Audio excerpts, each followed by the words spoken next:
Uncle एक minute please. वो छोड़ो, ये सब लेते हैं।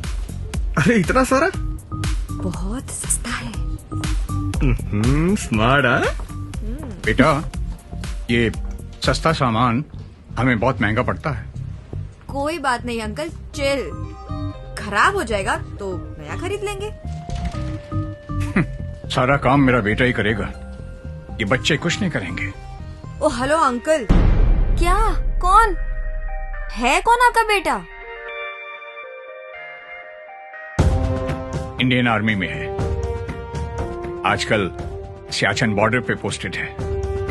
बेटा, ये जो तुम विदेशी सामान खरीदते हो ना, इन्हीं पैसों से एक पड़ोसी देश हमारे जवानों से लड़ने के लिए हथियार बनाता है।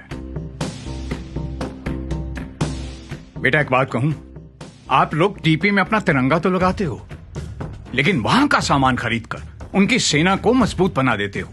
सॉरी अंकल, ऐसा तो हमने कभी सोचा ही नहीं था। We are. एक मिनट,